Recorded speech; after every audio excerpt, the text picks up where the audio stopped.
Range anxiety, the fear of running out of battery before reaching your destination, was once the biggest concern for anyone considering an electric vehicle.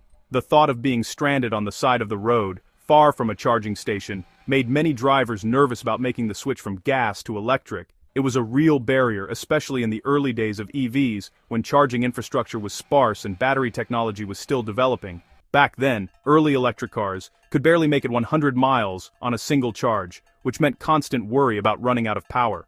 But today, thanks to major advances in battery technology, many new EVs can travel 250 to 350 miles on a full charge, sometimes even more.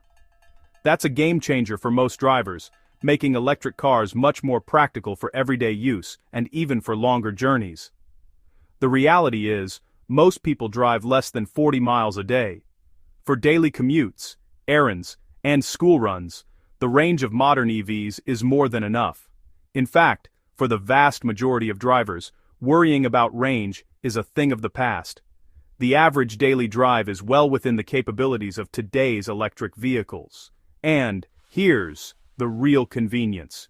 You can charge your EV at home, overnight, in your own driveway or garage. That means you start every morning with a full battery, ready to go. No more detours to the gas station on your way to work. Just plug in at night and wake up to a fully charged car. But what about those epic road trips, the kind that take you hundreds of miles from home? For now, gas cars still have the upper hand when it comes to long-distance travel. They offer unmatched convenience for cross-country adventures, family vacations, or spontaneous getaways. With a gas car, you can fill up almost anywhere in just a few minutes and get back on the road, covering hundreds of miles without a second thought. There's no need to plan your route around fuel stops. Just drive, refuel, and keep going. Road tripping in an EV, on the other hand, still takes a bit more planning. Charging stations aren't everywhere yet, especially in remote areas, so you'll need to map out your stops and make sure you have enough range to reach the next charger. Fast chargers are making things easier, but even the quickest charging sessions take 20 to 30 minutes, longer than a typical gas fill-up.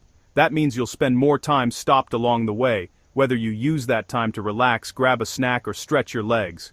For some travelers, these breaks are a welcome chance to rest and recharge themselves. For others, the extra wait can feel like a hassle, especially if you're in a hurry or traveling with kids. Either way, the road trip experience in an EV is just different. It's a new way to travel, with its own rhythm and pace. Charging networks are expanding rapidly, and every year it gets easier to take an electric car farther from home. But for now, gas stations still rule the open road, offering unmatched speed and convenience for long journeys. So, how do charging and fueling really compare? Let's take a closer look at what it's like to power up your car, whether you're driving electric or sticking with gas. Gas stations are everywhere, quick, familiar, but prices jump around. You stand outside, pump your fuel, and you're back on the road in minutes. Electric cars change the routine. Most charging happens at home. Plug in overnight, wake up full. No more gas stations for daily driving. Public chargers come in two types: level 2, slower, good for errands, and DC fast chargers, quick, for road trips. Fast chargers can add hundreds of miles in under 30 minutes. Charging networks are expanding fast, with new stations popping up every month. Apps make finding and paying for charging easier than ever. It's not as seamless as gas, yet, but it's getting there. Charging at home is a huge lifestyle upgrade. The future of fueling is changing fast. So, which car should you choose? It depends on your needs, habits, and what you value most. City driving, short commutes, and home charging, EVs are hard to beat. Quiet, cheap to run and clean. Love long road trips, live far from chargers, or crave the sound of an engine. Gas cars still have the edge. The best advice: test drive both. Feel the silent power of an EV, then try the classic feel of a gas car. Think about your budget, your routine, and your adventures. The car world is changing fast, and both options are better than ever. Whether you pick plugs or pistons, you're getting a great machine. The future is bright for drivers. Happy driving. Let's start with the headline: emissions. The key difference between gas cars and EVs is how they're powered. One burns fossil fuels, the other runs on electricity. Gas cars are essentially controlled explosions on wheels, releasing CO2, nitrogen oxides, and particulates with every mile. EVs? no combustion, no tailpipe emissions. That's the core advantage. By removing onboard burning of fossil fuels, EVs cut a major source of air pollution and greenhouse gases from our roads. But what about the electricity and manufacturing? That's where well-to-wheel emissions come in, factoring in everything from raw materials to the power that charges the battery. Even when you count battery production in the grid, studies show EVs have significantly lower lifetime emissions than comparable gas cars. Yes, building an EV, especially the battery, starts with a higher carbon footprint, but that carbon debt is paid off quickly. Depending on the grid, the break-even point can be as low as 15,000 miles. After that, every mile is a net win for the environment. Gas cars keep polluting with every mile. EVs, once their debt is paid, have a much lower per-mile impact. And as the grid gets cleaner with more renewables, EVs get even better over time. Gas cars, their emissions are locked in for life. So, when you look at the full life cycle, the data is clear. EVs are a substantial step forward in reducing transportation emissions. It's not a magic bullet, but it's a powerful tool for a cleaner future.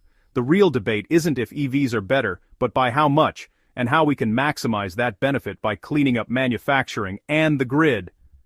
Every mile in an EV after the break-even point is a win for the planet. The longer you drive, the bigger the advantage. As renewables grow, the environmental gap widens. The shift to EVs is a measurable reduction in emissions. It's about replacing an outdated polluting technology with one that's cleaner, and getting cleaner every year. That's the real story. The Tesla Roadster was a game-changer, but it was out of reach for most. The next step, make electric cars practical and affordable for everyone. Enter the Nissan Leaf in 2010, the world's first mass-produced all-electric hatchback. Quiet, comfortable, and with enough range for daily commutes, the Leaf brought EVs to the masses. Chevrolet's Volt offered a clever twist, a plug-in hybrid with a gas engine backup, easing range anxiety. These cars normalized plugging in, showing millions that EVs could be reliable, practical, and cost-effective. They weren't flashy, but they changed public perception. The Leaf, Volt, and later the Bolt EV did the heavy lifting of the EV revolution. You didn't have to be a techie or an activist, just someone who wanted a good car. These were the workhorses that made electric cars mainstream. The revolution had moved from luxury garages to everyday driveways. The electric car was finally for everyone. The future was here. What made modern EVs succeed where earlier ones failed? 3 words: better, cheaper batteries. Lithium-ion technology, borrowed from laptops and phones, packed more power into lighter, smaller packages. Suddenly, 200-plus mile ranges were possible, and prices dropped as battery factories scaled up. But batteries alone weren't enough. The second breakthrough: public charging networks. Chargers appeared in parking lots, malls, and along highways. Tesla's supercharger network made cross-country EV travel a reality. Fast charging technology slashed charging times from hours to minutes. Range anxiety faded as charging became convenient and accessible. The combination of affordable batteries and widespread charging was the 1-2 punch EVs needed. Now electric cars could finally compete head-to-head with gasoline. The infrastructure was in place. The EV era had truly arrived.